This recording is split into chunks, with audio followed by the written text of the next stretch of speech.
A Lesson Before Dying by Ernest J. Gaines. In this book, Grant Wiggins, a black Southern teacher, is set to the task to teach Jefferson, a man sentenced to death for a crime he didn't commit, to learn that he isn't a hog like everyone thinks. Although reluctant at first, Grant slowly warms up to Jefferson in a way that no one else could, and teaches him a lesson before dying. The main character, Grant, is a black Southern teacher that has lived in the South his whole life. His main dream is to move away from his small little town and marry his crush, Vivian. But what he's really pursuing is to stop being controlled. His whole life, his aunt has been in charge of him. His aunt is still in charge of him. His aunt is the one who made him go and teach Jefferson in the jail. It is shown many times in the book that he hates how his aunt keeps telling him what to do. Every time that she tells him to go to the jail, at first at least, he always just tries to shy away from it and he doesn't want to do it. And he continually tells Vivian that he wants to move away so that he can do his own thing, so that he can be a man by himself. For Jefferson, the character that has grown up in the South his whole life, has worked at a cane field, and was sentenced for his crime he didn't commit. His main dream is to improve his current situation and get out of jail. But what he's really pursuing is to better everyone else around him and truly believe in himself. Jefferson starts the book out with no awareness of his self-worth and no awareness for other people's feelings. But he desperately wants to believe that he is not a hog like everyone has told him, and help show his godmother that he is not a hog as well. The main barriers facing the character reaching their dream. For Grant's biggest barrier is himself. He's so unable to control his fear of failure that it affects why he takes so long to warm up to Jefferson. He does not want to help or deal with Jefferson because Jefferson embodies the perfect black stereotype that white people had in those days. A cane worker, non-educated, doesn't have any self-worth. And to Grant, showing that everyone that Jefferson is not a hog and is not this perfect black stereotype is too difficult of a task of him. So his fear of failure is a huge barrier in reaching for his dream. For Jefferson, the main barrier is himself. After working on the cane plantation for many years, he's begun to think that a cane worker is all he's good for. And when he's called a hog in court, he starts to truly believe that he's nothing better than a farm animal. For both of these guys, being African American is also a large barrier. It keeps Jefferson from getting an unbiased trial, which would have kept him out of jail and would have kept him from getting this death sentence. And it keeps Grant from being unable to move out of the South. And it keeps Grant from being able to move out of the South. Because in those days, the only job that an educated black man could have was a teacher in a plantation in the South. The barriers affected the character's success because these barriers were what holding them back from their success and what took so long to get to their success. For Grant, at the end of the novel, his barriers changed. He made the leap of faith and asked Jefferson if he wanted a radio, which was his first real connection with Jefferson, and it was the first time Grant put himself out there. Although considered small in proportion with everything else that went on, it had a huge impact on how Grant acted towards Jefferson.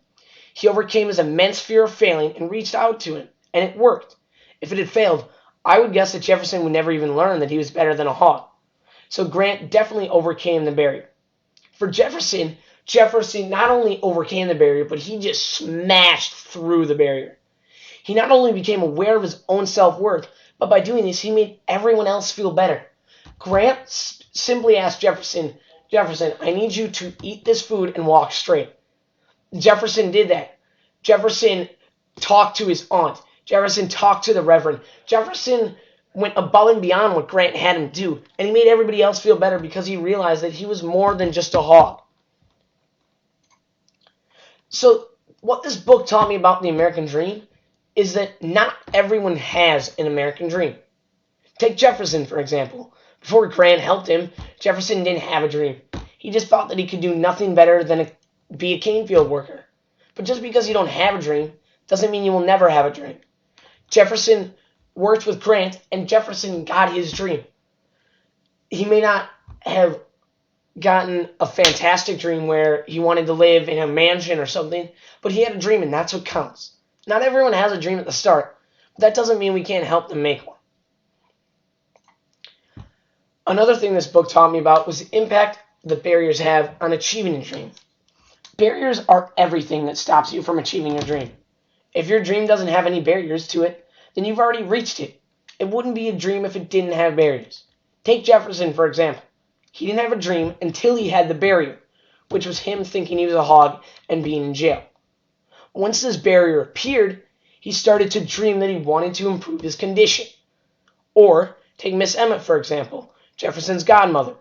She didn't have the dream of making Jefferson think that he wasn't a hog until the barrier of him thinking that he was a hog came up. Because before that, she didn't have that dream. That was never her dream. So barriers are what makes your dream. This book also taught me that there are 3 ways that people can react to barriers. 1, they can break through. They can take the barrier head on. Miss Emmett, for example, when she found out that Jefferson thought he was a hog, she got people on it straight away to get him to think that he wasn't a hog. Or you can shy away from the barrier until the last moment. That was what Grant did. Grant kind of shied away. He didn't really want to go to the jail at first. And then he eventually went and he got more and more into it and he broke through his barrier eventually. And 3, you can just totally avoid the barrier. Take Vivian, for example. Now, I haven't talked about Vivian a lot, but she was a supporting character and was Grant's love interest. Vivian had an ex-husband about a year ago, and Vivian never faced her barrier of talking to her ex-husband. It is talked about many times in the book how she's going to do it, she's going to do it, she's going to do it, but she never does.